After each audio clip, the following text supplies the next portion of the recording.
What if the most dangerous moment in this entire case didn't happen inside a luxury mansion, but inside a prison cell? Let that sink in for a second. Because for days, the world thought this story was already horrifying enough. Two people found dead. A famous name. A son arrested. A family torn apart in public view. It felt like the narrative had settled into something grim but familiar. And then, suddenly, it didn't. In the early hours, whispers began to circulate.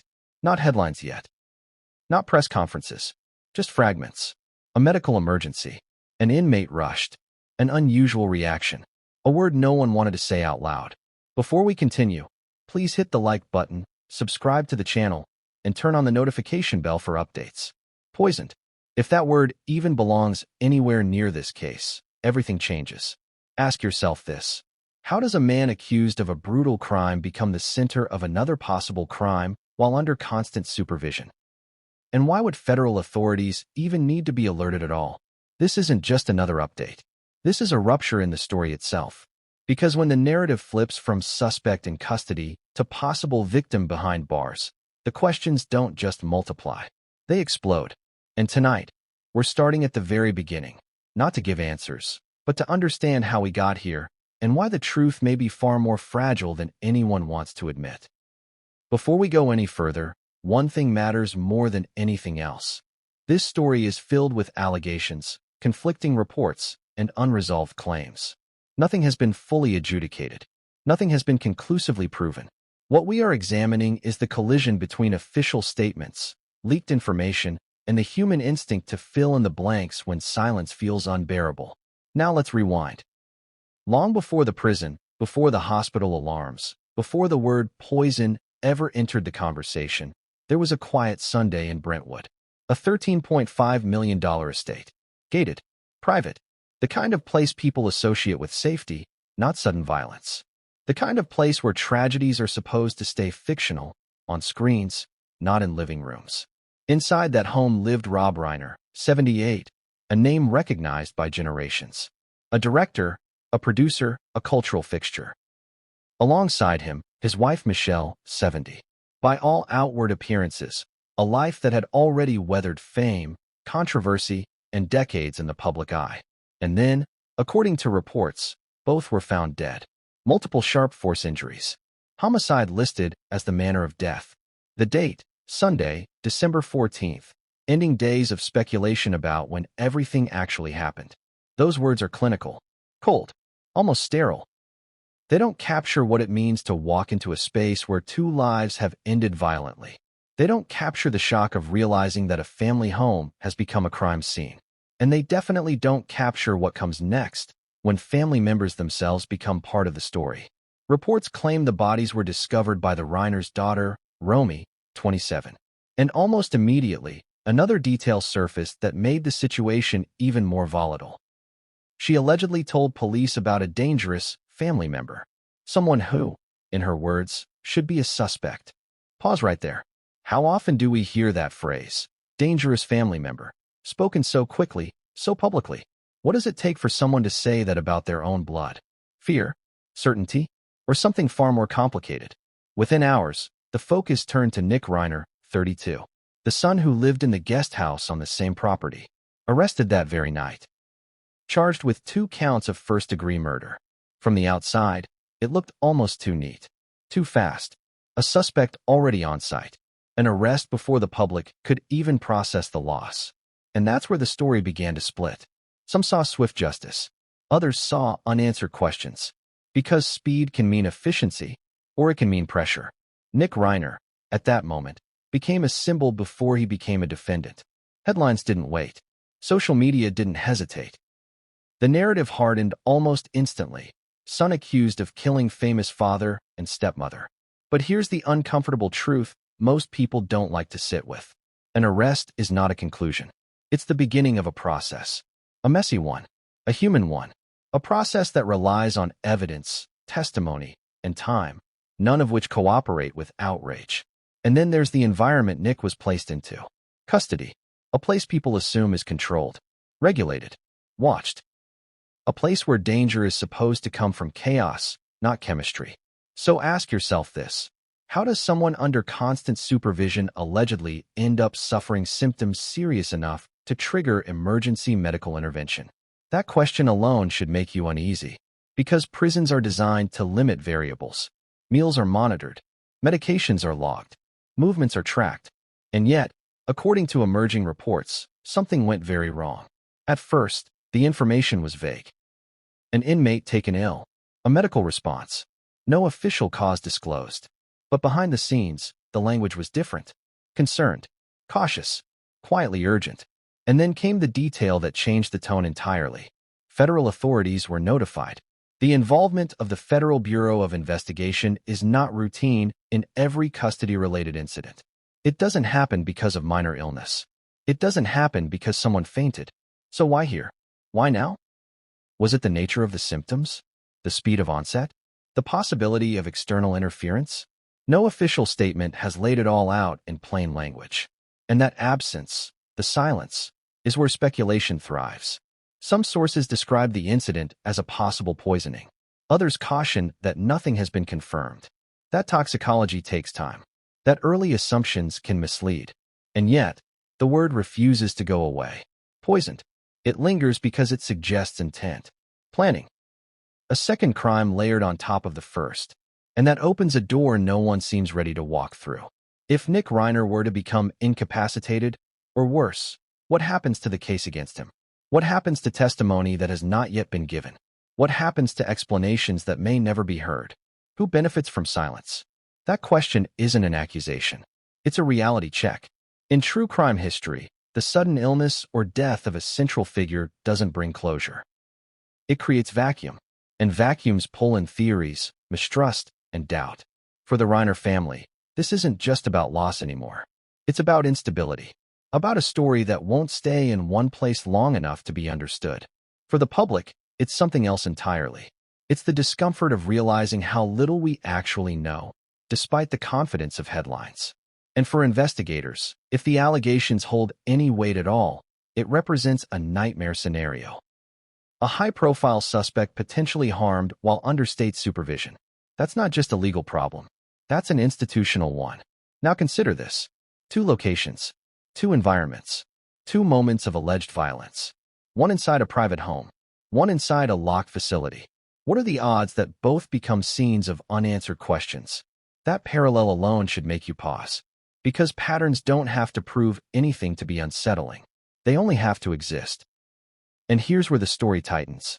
If this prison incident is confirmed as intentional harm, it doesn't just add a chapter. It rewrites the entire structure. Suddenly, the focus isn't only on what happened in Brentwood, but on whether the truth itself is under threat. And that brings us to the central tension of this entire series. Is this a case racing toward justice or spiraling into silence? Because the most dangerous thing for any investigation isn't public anger. It's unanswered questions combined with disappearing voices. As we move forward, we're going to peel this story back layer by layer. Not to tell you what to think, but to show you where the contradictions live, where timelines blur, where official language collides with human behavior. And in the next section, we're going back to the night everything broke open.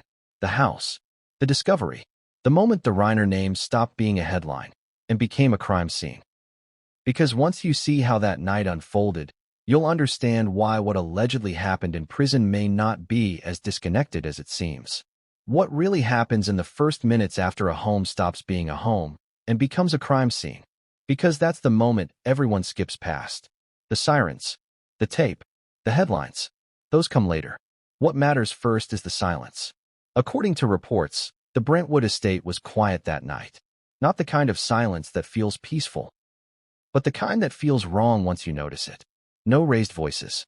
No obvious chaos spilling into the street. No neighbors calling in noise complaints. Just a stillness that, in hindsight, feels almost unnatural. Inside a gated property worth $13.5 million, 2 lives had already ended, and no one outside knew it yet. Think about that for a second. In a city that never truly sleeps, in a neighborhood designed for privacy and protection, something catastrophic happened without immediately breaking the surface. That alone complicates everything we think we understand about safety, visibility, and control. Reports say the bodies were discovered on Sunday, December 14th. That date matters more than it seems, because for days afterward, speculation swirled about timing. When exactly did it happen? How long had the house remained still? Who was awake and who wasn't? Time in cases like this doesn't move forward cleanly. It folds back on itself. Every minute becomes suspicious. Every gap becomes a question mark. The discovery itself is described in careful language. Controlled, restrained. But imagine the moment behind those words. A door opened that shouldn't have led to that sight. A room that no longer looked like a room. Familiar faces suddenly unrecognizable in stillness. Reports claim it was Rob Reiner, 27, who found them. If that's accurate, pause and consider the psychological weight of that moment. Not as a headline, not as a detail, but as an experience. No one is prepared to walk into a version of their family that no longer exists. And here's where the story immediately fractures. Because according to early accounts, Romy didn't just discover the bodies. She allegedly spoke to police about a dangerous family member. Someone she believed should be a suspect. That statement alone detonated the case. Ask yourself, how often does a family member point inward so quickly? Is it certainty? Is it fear? Or is it the kind of instinct that comes from knowing something others don't? We don't know what she saw. We don't know what she heard before that moment. We don't know what conversations had taken place in that house in the days or weeks leading up to it. But we do know this. Once those words were spoken, there was no way to contain the direction of the investigation, because the focus narrowed almost immediately. Nick Reiner, 32 years old, living in the guest house on the same property, close enough to be present, separate enough to be isolated. From an investigative standpoint, it made sense. Proximity matters. Access matters. Opportunity matters. But proximity is not proof. And that's where the tension between logic and assumption begins. Nick was arrested that same night. Think about the speed of that. The emotional volatility. The pressure on responding officers. The presence of a famous name already ringing in their ears. This wasn't just a double homicide. It was a high-profile one. The kind that guarantees scrutiny. The kind that guarantees mistakes will be dissected frame by frame. When Nick was taken into custody, the narrative solidified almost instantly. Son accused of killing father and stepmother. The public didn't wait for court filings. They didn't wait for forensic analysis. They didn't wait for motive. They filled in the blanks. And here's the contradiction no one likes to admit. The faster a story makes sense emotionally, the less time it gives the truth to breathe. Official statements later described the cause of death as multiple sharp force injuries, with homicide listed as the manner of death. Clinical language again. Necessary language. But it doesn't tell us how the house looked. It doesn't tell us what was disturbed and what wasn't. It doesn't tell us whether there were signs of struggle or something quieter, something more controlled. Those details matter. And yet, many of them weren't immediately clear to the public. Instead, what dominated early coverage was the relationship between victim and suspect. Family violence sells because it feels intimate. Betrayal inside bloodlines triggers something primal in us. It offers a story arc we think we recognize. But recognition is not understanding. What we don't know is what that house was like in the hours before everything ended. Who spoke to whom? Who felt threatened? Who felt ignored? Who felt watched? And here's another detail that complicates the picture. The estate was large. Not just a single living space, but multiple zones. Main house, guest house, private areas. Distances that matter when reconstructing movement. So ask yourself, was this a single moment of violence? Or a sequence? Was it loud? Was it fast? Or was it something that unfolded in stages? Those questions are not answered by arrest timelines. They're answered by evidence. And evidence takes time. Yet, before that time had passed, Nick Reiner was already being moved into a system designed to contain risk. Jail. To most people, jail represents the end of danger. The suspect is isolated. The public is protected. The threat is neutralized. But jail is also where narratives can collapse. Because inside custody, everything depends on control, on procedure, on routine.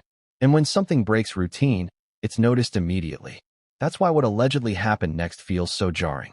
While the investigation into the deaths was still unfolding, while forensic work was still ongoing, reports began to surface that Nick had suffered a medical emergency while in custody.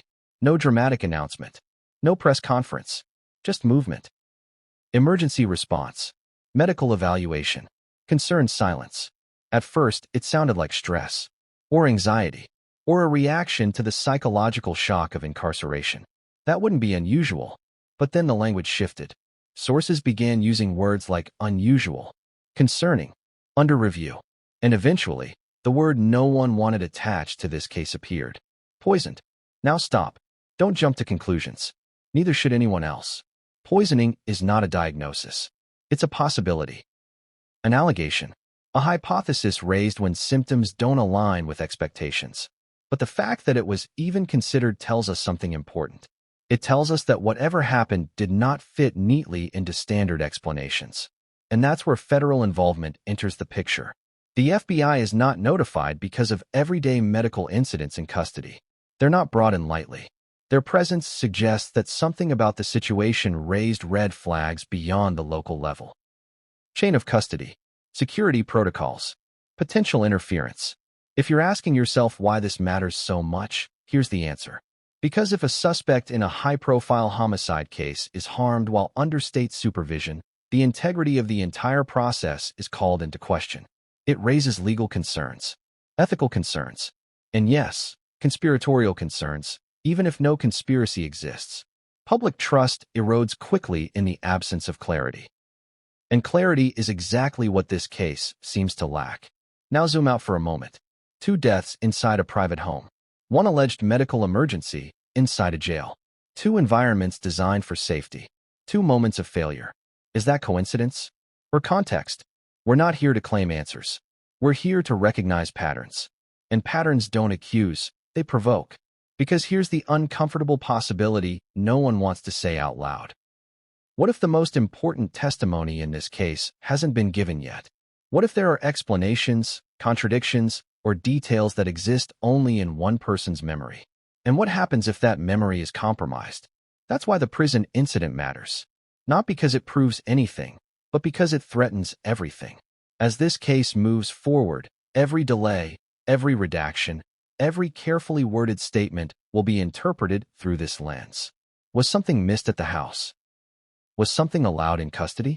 Or is this a tragic convergence of events that only looks sinister because we're desperate for order and chaos? Those are the questions hanging over this story now, and they all trace back to that first night. The quiet house, the discovery, the words, dangerous family member, the arrest that came before the dust could settle. Because once that night unfolded the way it did, every moment after became unstable. And in the next section, we're going deeper into that instability. We're reconstructing the hours surrounding the discovery, the initial police response, the decisions that shaped the direction of the investigation before the public ever knew what questions to ask. Because what happened next didn't just guide the case. It locked it onto a path that may be impossible to reverse. How do you grieve when the place you're standing in no longer belongs to your family, but to an investigation? Because that's the detail most people never think about. The moment police cross the threshold, a home stops being personal. It stops being private. It stops being sacred. Every surface becomes evidence. Every object becomes a question. Every memory becomes suspicious. And for the Reiner family, that transition happened instantly. One moment, it was a house filled with history. The next, it was a sealed environment where nothing could be touched, nothing could be moved, and nothing could be trusted, not even grief. Imagine standing there. You're not just mourning. You're being watched. Not because you're guilty, but because everyone is. In a crime scene, innocence doesn't exempt you from scrutiny. It only delays it. That's the emotional terrain Rob Reiner and the rest of the family were forced to navigate from the very first hours. Reports suggest Romy was the one who made the discovery. If true, that alone places her at the epicenter of the moment everything collapsed. And yet, she wasn't only a witness to tragedy. She became an early narrator of it. Her alleged statement to police about a dangerous family member wasn't just a comment. It was a directional force. Think about the weight of those words. Dangerous. Not troubled. Not unstable. Dangerous. That word doesn't just describe behavior. It implies threat. It reframes relationships. It tells investigators where to look first. And once it's spoken, it can't be taken back. Now, here's where things get complicated. Families are not neutral spaces. They are layered with history, resentment, protection, fear, loyalty, silence. When violence enters that environment, those layers don't disappear, they activate. So when someone inside a family points toward another family member, investigators have to ask, what's driving that accusation? Is it firsthand knowledge? Is it past behavior? Is it something said in confidence that now feels prophetic? Or is it fear mixed with shock? We don't have those answers. What we do know is that the statement appears. Everything you say can be used against you. Everything you don't say can be interpreted as evasive. Even your shock becomes suspect. People assume arrests happen when answers are already known. They don't. They happen when probable cause crosses a threshold. And probable cause is not certainty. It's a judgment call made under pressure, often with incomplete information. That's not a flaw in the system. It's the system itself. But it becomes a problem when the public confuses arrest with conclusion. Once Nick was in custody, the narrative hardened almost immediately. Headlines didn't say alleged. They didn't say under investigation. They said his name next to the crime. And once that pairing happens, it's almost impossible to separate later. Inside the system, however, things were far less clear. An arrest triggers a cascade of procedures: intake, processing, searches, documentation, observation. It's designed to strip away unpredictability. And yet, unpredictability thrives in those early hours. Because this is when suspects are most vulnerable, emotionally shattered, disoriented, exhausted, still trying to reconcile reality. And that vulnerability doesn't disappear just because someone is charged. It intensifies. Ask yourself this. What state of mind would you be in if you were accused of killing the people who raised you? Even if you were guilty, the psychological toll would be enormous. If you were innocent, it would be unbearable. Now at isolation, custody removes you from familiar faces, routines, and anchors. It places you in an environment where control is external and constant. You eat when you're told. You sleep when you can. You move when permitted. For most people, that shock alone is destabilizing. For someone under intense public scrutiny, it's magnified. Nick didn't enter jail as an anonymous detainee. He entered as the son in a story everyone thought they already understood. That matters, because in custody, reputations travel faster than paperwork. Other inmates hear the whispers. Guards recognize the name. Administrators flag the file. High-profile cases don't blend into the background. They distort it. Now here's where things begin to fracture further. Despite the speed of the arrest, many questions remained unanswered. What was the exact timeline inside the house? Were there signs of forced entry? Were there defensive wounds? What evidence placed Nick at the scene at the time of death? Those details weren't immediately public, and some still aren't. But absence doesn't stop speculation. Instead, it feeds it. People filled in gaps with assumptions. Motives were suggested. Backstories were imagined. Family tension became a catch-all explanation. But family tension exists in millions of homes without ending in homicide. So why here? That's the question that should have slowed everything down. Instead, everything sped up. Nick's arrest created an illusion of clarity. And illusions are dangerous. Because when investigators believe they have the right suspect early, they risk filtering evidence through that belief. It's called confirmation bias. And it's not malicious. It's human. You see what fits. You question what doesn't. Good investigators fight it constantly. But even the best systems are vulnerable when pressure is intense. And pressure was intense here. Public pressure, media pressure, institutional pressure. No one wants to be the department that let a killer walk. No one wants to appear indecisive in a case involving a famous name. So decisions get made quickly. Now let's talk about what happens during intake. Nick would have been searched, his belongings cataloged, his physical condition assessed, his mental state observed. These assessments aren't just formalities. They're safeguards. They establish baselines. How was he acting? How was he speaking? Was he coherent? Was he agitated? Was he withdrawn? Those details matter later, especially when something goes wrong. Because when someone in custody experiences a medical emergency, the first question is always, was this pre-existing or did it develop here? And that's where the timeline becomes crucial. Nick didn't remain in a neutral holding pattern for long. Reports suggest that shortly after entering custody, something shifted. Not immediately, not dramatically, but noticeably. At first, it may have looked like stress, anxiety, insomnia, the kind of reactions anyone might have under the circumstances. But then the symptoms reportedly escalated. And that escalation is what drew attention. We don't have a full medical report. We don't have a confirmed diagnosis. But we do have the fact that it was serious enough to warrant concern beyond standard procedure. And that's not common. Jails deal with stress-related symptoms all the time. Panic attacks, high blood pressure, dehydration. Those don't typically trigger alarms at higher levels. So what made this different? Was it the suddenness? The severity? The pattern of symptoms? Or was it something that didn't align with anything already on record? Here's another uncomfortable truth. Custody doesn't just limit freedom, it limits access to information. If something happens to you inside, you rely entirely on others to interpret it, respond to it, and report it. You can't call a private doctor. You can't seek a second opinion. You can't document your own condition.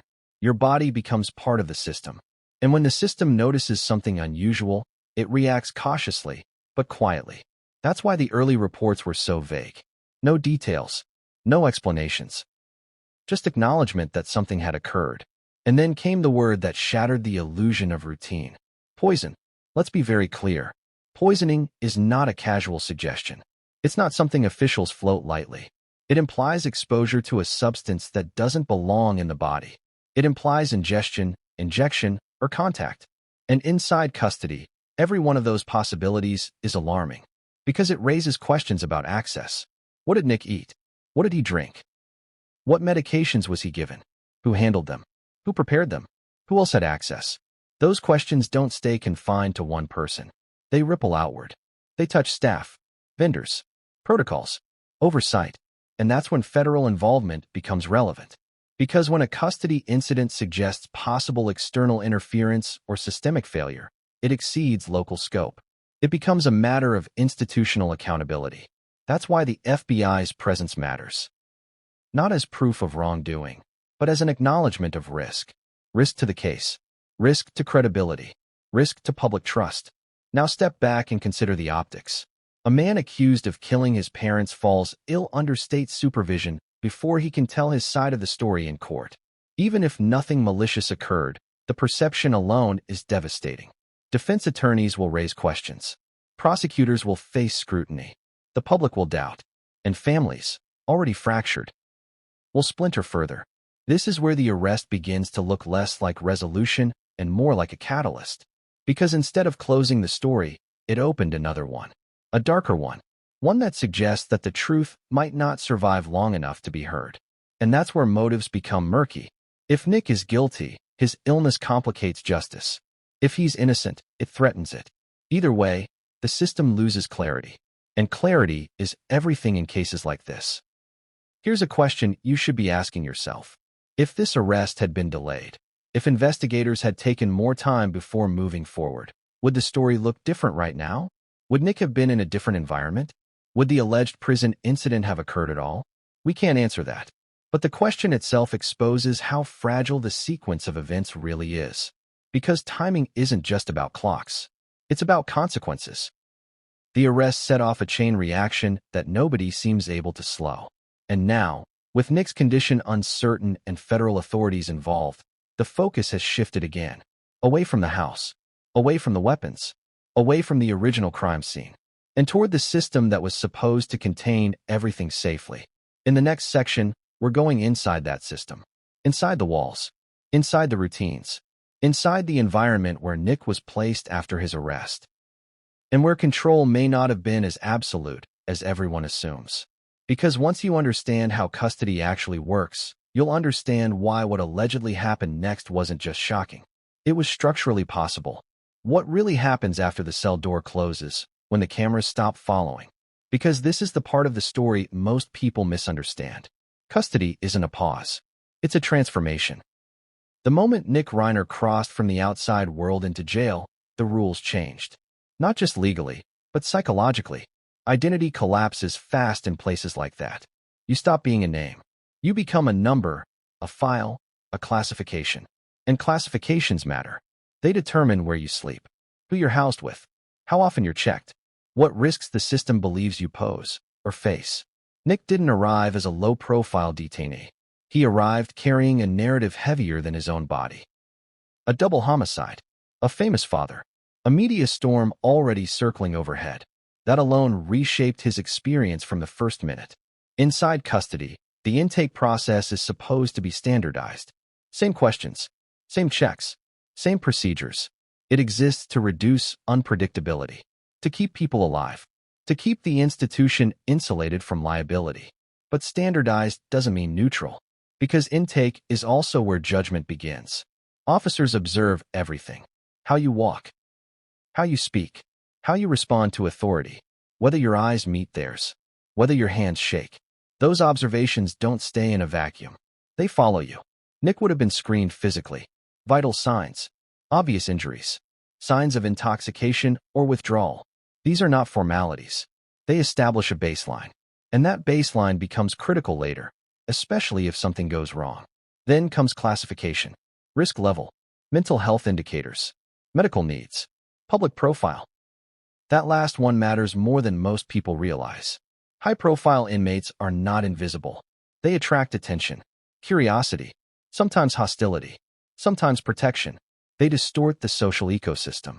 Inside jail, information spreads fast, faster than official updates, faster than paperwork. Someone always knows why you're there. And when the charge is violent, especially against family, it carries a particular weight. Inmates judge each other harshly. Guards do too, even unconsciously. Nick entered a space where assumptions weren't just external, they were embedded. Now think about the emotional state he would have been in. Shock doesn't end when the cuffs go on. It deepens. Grief doesn't pause for procedure. It becomes trapped, compressed, distorted. And when grief has nowhere to go, it often turns inward. Isolation intensifies that. Even if Nick was placed in protective custody, isolation has consequences. Silence amplifies thoughts. Time stretches. Minutes feel like hours. Your body reacts. Sleep disappears. Appetite changes. Heart rate spikes. Blood pressure fluctuates. Stress doesn't just exist in the mind, it floods the system. And jail is not a therapeutic environment. Medical care exists, yes, but it's reactive, not preventative. Designed to manage crises, not prevent them.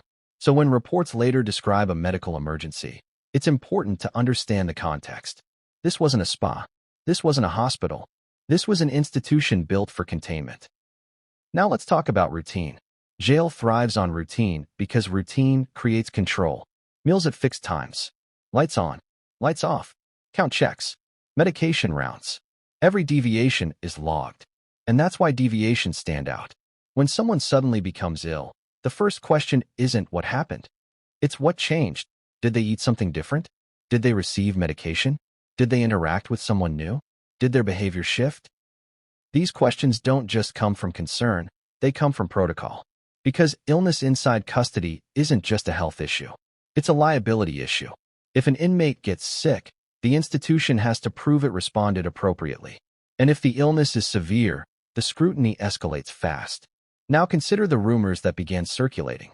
At first, there was no official confirmation of anything unusual, just whispers. Sources saying something didn't look right. That the response was faster than expected. That medical staff were called urgently. Those details matter. Jails deal with sick inmates all the time. Dehydration, anxiety attacks, chronic conditions. Those don't usually trigger emergency escalation. So why here? One possibility is stress-induced collapse. It happens, especially in high-pressure cases. Another is medication reaction, prescribed or otherwise. But then there's the third possibility, the one that refuses to disappear. External substance exposure. Poison. Even raising that possibility is serious. It implies that something entered Nick's body that shouldn't have. And inside custody, that's terrifying. Because access is limited. Food is controlled. Water is monitored. Medication is dispensed under supervision. So if something went wrong, it means one of two things. Either the system failed, or someone manipulated it. Neither option is comforting. Now imagine being a guard on duty when this happens. An inmate collapses or exhibits alarming symptoms. You follow procedure. Call medical. Secure the area. Document everything. But in the back of your mind, you know something else. This inmate matters. Not because of who he is, but because of who his father was. Because of the cameras waiting outside. Because of the lawsuits that follow mistakes. because of the federal attention that could descend at any moment. Pressure builds instantly, and pressure changes behavior. Staff become cautious. Administrators become involved. Reports are scrutinized word by word. Silence becomes policy. That's why information leaked slowly. That's why official language remained vague. And that's why speculation filled the gaps. Now step into Nick's position again. You're sick, maybe confused, maybe disoriented, maybe unable to articulate what you're feeling. Your world is a cell. Your contact with reality is filtered through others. If something has happened to you, intentionally or accidentally, you are powerless to investigate it yourself. You can't preserve evidence. You can't request independent testing. You can't ensure transparency. You are entirely dependent on the system that may have failed you. And that dependence is unsettling. Now consider how this affects the case against him. A defendant's physical and mental condition matters. It affects competency. It affects testimony. It affects credibility. If Nick's health is compromised, the legal process slows. Evaluations are ordered. Proceedings are delayed. Justice pauses. And pauses invite interference. That's why the FBI's involvement is so significant. It signals that this incident wasn't treated as routine. It suggests that questions were raised beyond local authority. Questions about security, about access, about chain of custody. And when federal agents ask questions, everyone listens carefully, because federal questions come with consequences. Now here's where the contradictions sharpen. If Nick is guilty, why would anyone risk complicating the case by harming him? If Nick is innocent, who would benefit from silencing him? Those questions don't accuse, they destabilize. They reveal how fragile narratives become when key figures are threatened. And that threat doesn't have to be intentional to have impact. Even a tragic accident inside custody damages trust, because the public expects prisons to control variables. When they don't, faith erodes. Now think about timing. This incident occurred before Nick had the chance to testify, before evidence was fully presented, before defense strategies were revealed. That timing alone fuels suspicion, because in high-profile cases, timing is everything. Now let's talk about something rarely discussed. In custody, inmates rely on staff for basic needs: food, water, medication. Trust is mandatory. If that trust is broken, even once, it creates fear. And fear doesn't stay contained. It spreads. Other inmates notice. Staff notice. Rumors circulate. The environment becomes charged. And charged environments are dangerous. That's why institutions move quickly to contain narratives, to reassure, to downplay, to control information. But control isn't transparency. And transparency is what the public demands in cases like this. Now step back and look at the pattern emerging. A violent crime in a private home. A rapid arrest. A high-profile suspect. A medical emergency in custody. Federal attention. Each event alone could be explained. Together, they create unease. Because systems are supposed to prevent cascades like this. They're designed with redundancy, oversight, safeguards. So when multiple safeguards appear to strain at once, people start asking uncomfortable questions. And that brings us to the central tension of this chapter. Life behind bars is not just about confinement. It's about vulnerability, about what happens when control is assumed rather than examined. Because the myth of prison is absolute control. The reality is managed risk. And managed risk sometimes fails. In the next section, we're stepping into the moment that forced everyone to confront that failure head-on. The medical emergency itself, the symptoms, the response, and the detail that turned a routine health incident into a national question. Because once you understand how that moment unfolded, you'll see why this case may never return to its original path. What turns an ordinary day in custody into a moment that freezes an entire case? Because whatever happened next didn't arrive with sirens or shouting headlines. It arrived quietly, too quietly. According to the fragments that later surfaced, the first sign that something was wrong wasn't chaos. It was confusion, a routine disrupted, a body reacting in a way that didn't match expectation. Inside custody, people get sick every day. Stress does that. Lack of sleep does that. Fear does that. So when someone says an inmate didn't look right, it doesn't automatically trigger alarm bells. At first. But this time, the discomfort didn't pass. And that's when routine stopped being routine. Imagine the moment from the inside.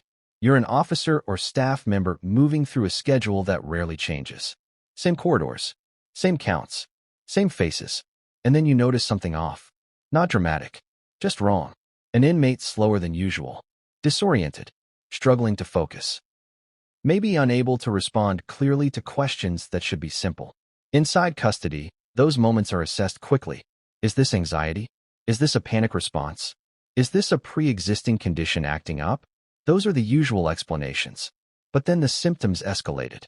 Reports suggest Nick's condition worsened in a way that demanded immediate attention. Not later, not after observation. Now, that shift matters. Because escalation is what separates inconvenience from emergency. Medical staff were called. That alone tells us something. Facilities don't involve medical teams lightly. It pulls resources. It creates. That timing is critical. Because early custody is when an inmate's baseline is freshest. There's less room to attribute decline to long-term conditions or cumulative stress. Early deterioration raises sharper questions. That's one reason this medical emergency didn't stay internal. It escalated. Reports suggest Nick was moved for further evaluation. That doesn't happen for mild symptoms. Movement is disruptive.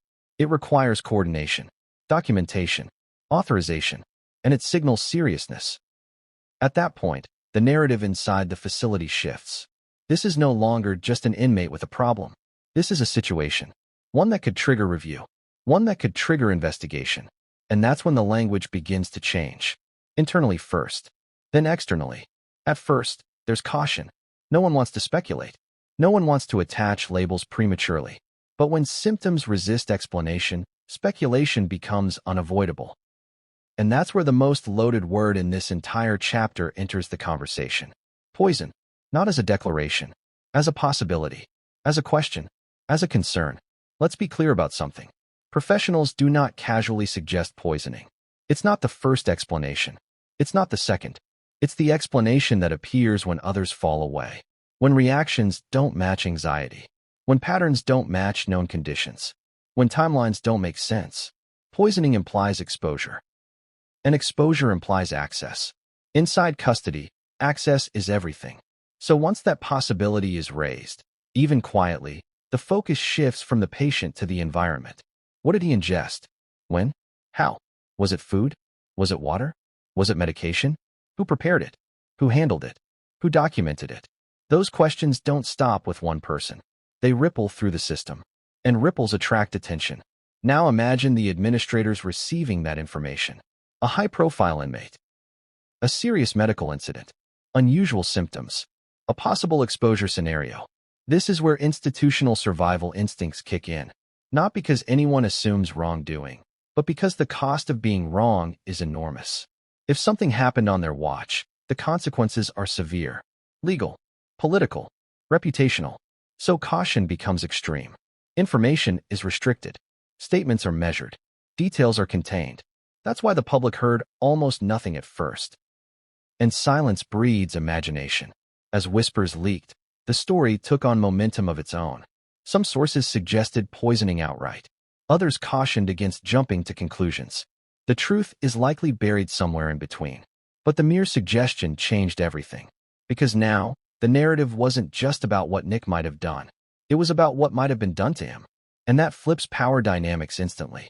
The suspect becomes vulnerable. The system becomes suspect. And the public becomes suspicious. Now let's talk about response. When a custody incident suggests potential poisoning, protocols shift. Evidence preservation becomes critical. Containers, trays, medication logs. Everything is examined. Even if poisoning is ultimately ruled out, the investigation proceeds as if it matters. Because you can't afford to miss it if it's real. That's when external agencies are notified. Not because guilt is assumed, but because independence is required. An institution cannot fully investigate itself under those circumstances. That's where federal involvement enters, not as a verdict, but as oversight. And oversight changes behavior. Staff become guarded. Statements are filtered. Documentation becomes meticulous. Every word is chosen carefully, and the public notices. Because when transparency decreases, curiosity increases. Now consider the emotional impact on the family. They were already grappling with unimaginable loss. With public scrutiny, with internal fracture. Now they're told, or hear, that Nick is ill, that something serious has happened. How do you process that? If you believe Nick is responsible, does this feel like karma? If you believe he's innocent, does it feel like confirmation of injustice? If you don't know what to believe, does it feel like the ground disappearing beneath your feet? Families in situations like this don't get clarity. They get fragments.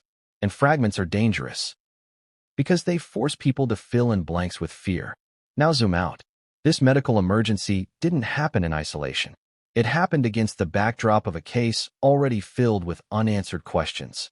A house with unclear timelines. An arrest made under pressure. A suspect removed before explanations could surface. And now, a body reacting in ways no one can easily explain. At what point does coincidence stop feeling like coincidence? That's the question everyone starts asking. Not because they want conspiracy, but because humans are wired to search for patterns when chaos appears. And patterns don't have to prove intent to unsettle. Now think about what this means legally.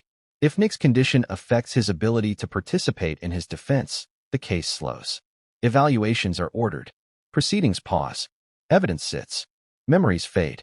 And delays create opportunity. Opportunity for narratives to harden. For leaks to shape perception. For trust to erode.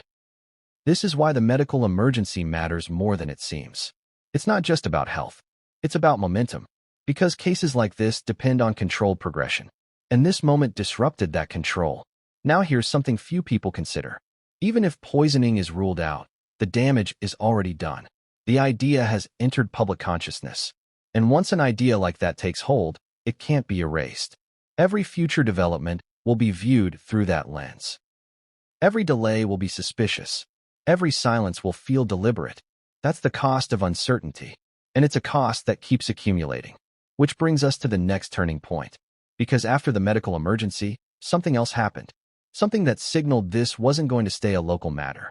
Something that confirmed the system itself was now under scrutiny. Federal involvement. Not rumor. Not speculation. Real attention. And in the next section, we're examining exactly why that happened. What triggers it. What it means. And why its presence may be the clearest signal, yet that this case has moved beyond the boundaries of a single crime. Because once federal eyes are on a situation, nothing proceeds quietly again. What has to happen for a case to stop being local and start being federal? Because that line, when it's crossed, changes everything. Not loudly, not ceremonially, but fundamentally. Federal involvement doesn't arrive with flashing lights. It arrives with questions. Quiet ones. Precise ones. The kind that don't assume answers, but demand documentation. And when those questions show up, the entire system stiffens. Up to this point, the case lived inside familiar boundaries.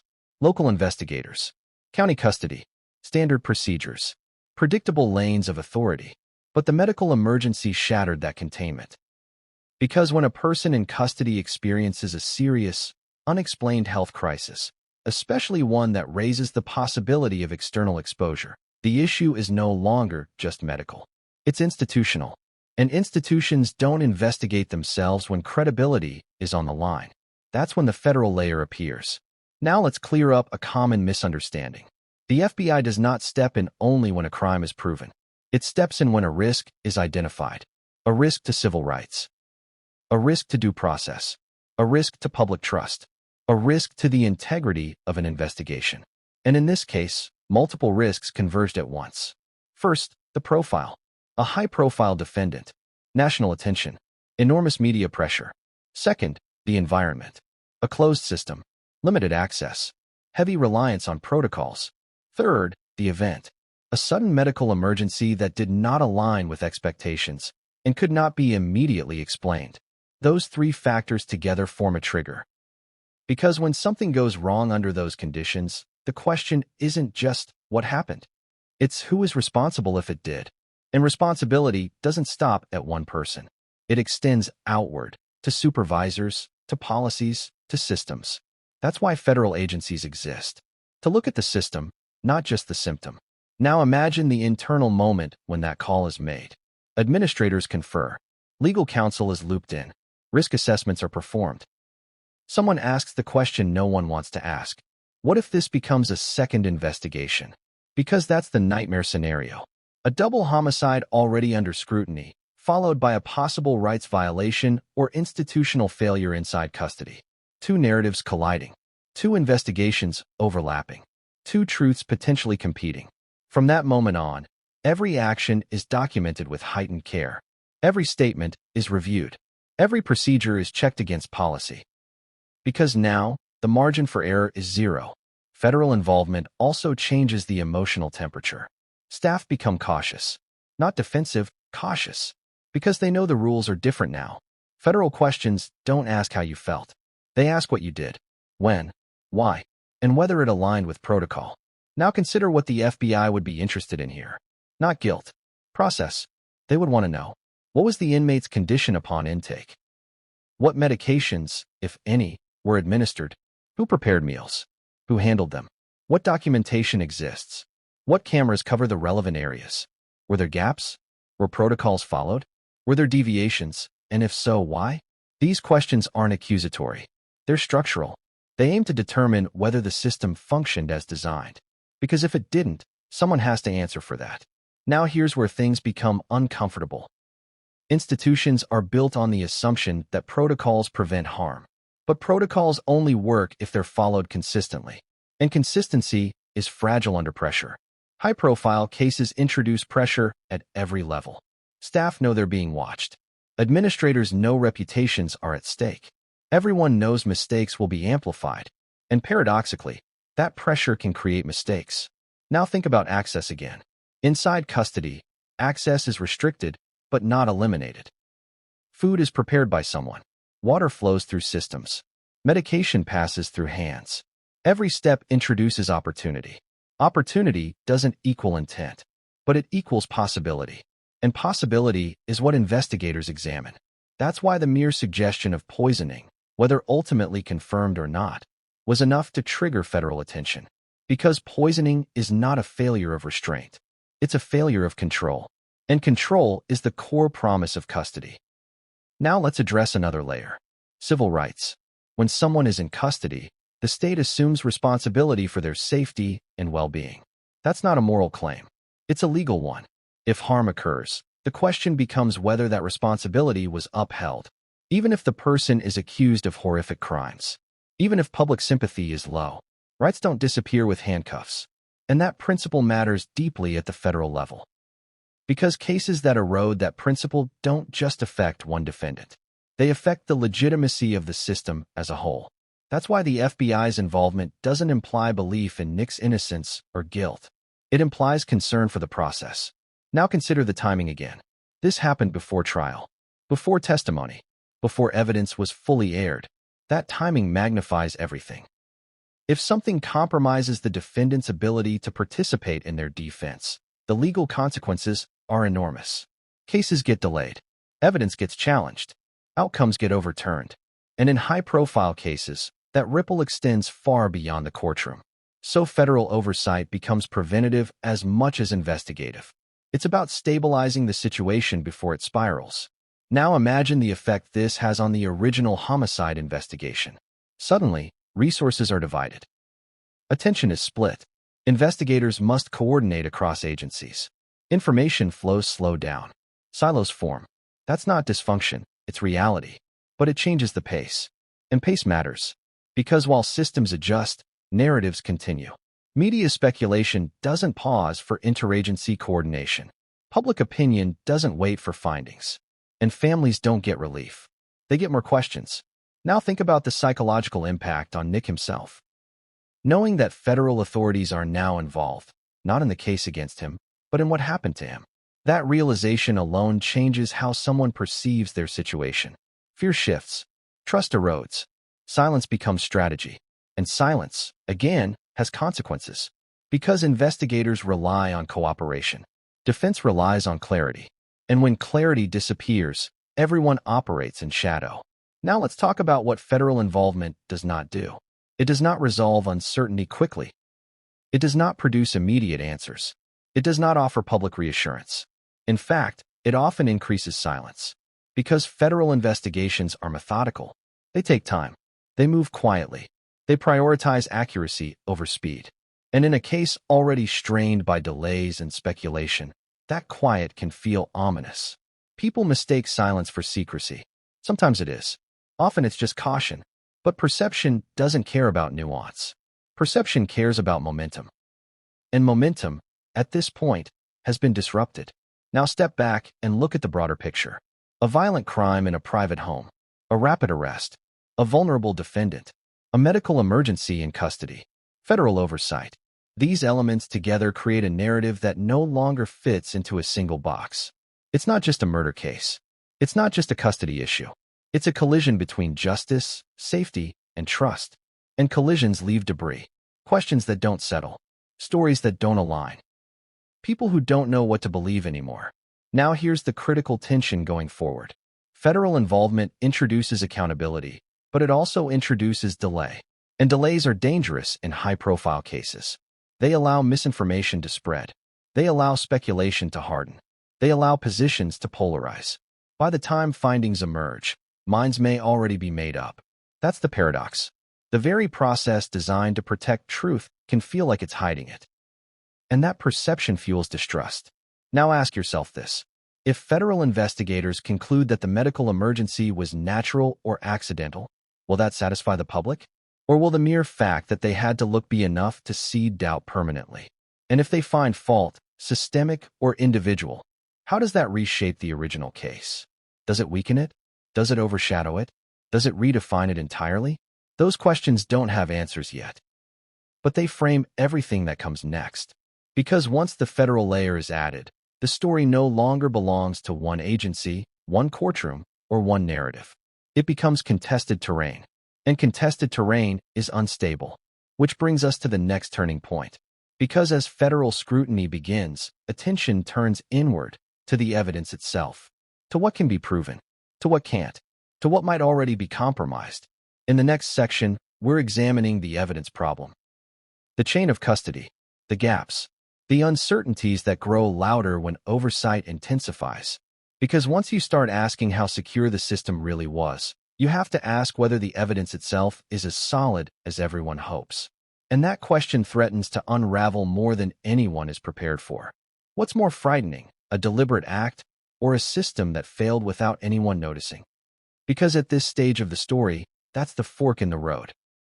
Either something was done to Nick Reiner, or something wasn't done that should have been. And both possibilities are terrifying in different ways. Let's start with the word everyone keeps circling, but no one wants to own. Poison. It's a word that carries intent. Planning. Malice. It suggests someone made a decision, took a risk, and acted. That's why it commands attention. But here's the uncomfortable counterpoint. Most custody-related medical crises don't come from poison. They come from protocol failures, missed steps, incorrect dosages, contaminated supplies, human error layered on top of stress and speed. And those failures don't announce themselves loudly. They hide in routine. So the real question becomes this. Which explanation fits the facts we have? And which explanation scares institutions more? Because fear shapes response. Now rewind to the medical emergency itself. We know it escalated quickly. We know it was taken seriously. We know it triggered external attention. What we don't know is what evidence immediately pointed investigators toward concern beyond stress or illness. That absence is critical, because when officials refuse to specify, it's usually for one of two reasons. Either they don't know yet, or they know enough to be cautious. And caution suggests complexity. Now consider how poisoning is identified. It's not diagnosed by intuition. It's suspected when symptoms don't align with common causes. Disorientation without clear trigger. Rapid physiological decline. Reactions inconsistent with anxiety or exhaustion. Those signs raise flags. But flags don't prove intent. They only prove deviation. Deviation is where investigations begin. Now imagine medical staff trying to piece this together inside a custodial setting. They're not just treating a patient. They're documenting a chain of events. What was consumed? When? By whom it was handled? Under what conditions? That chain is everything. And chains break more easily than people realize. Let's talk about food. In custody, food is mass-produced, prepared in bulk, distributed quickly. It passes through multiple hands. That alone introduces risk. Not malicious risk, but logistical risk. Cross-contamination, improper storage, equipment failure. Any of those can cause reactions. Now talk about water. Water systems in large facilities are complex. Filters, pipes, maintenance schedules. Most of the time, they work. When they don't, the effects can be subtle or severe. Now medication. This is where things get especially sensitive. Medications are logged, dispensed, documented. But humans make errors. Wrong dosage, wrong inmate, incorrect timing. In a high-stress intake period, mistakes are more likely. And mistakes don't need intent to cause harm. That's the uncomfortable truth institutions wrestle with. Now ask yourself, which explanation would officials rather face? A targeted poisoning implying malicious access? Or a protocol failure implying systemic weakness? Neither is good, but one threatens individuals. The other threatens institutions. And institutions, by nature, fear systemic threats more. Because systemic threats don't end with one case. They demand reform, accountability, oversight. They ripple outward. Now let's consider the alternative. If poisoning were deliberate, how would it even be possible? Access would be required. Timing would be precise. Risk would be enormous. Who would take that risk? Someone inside the system? Someone exploiting the system?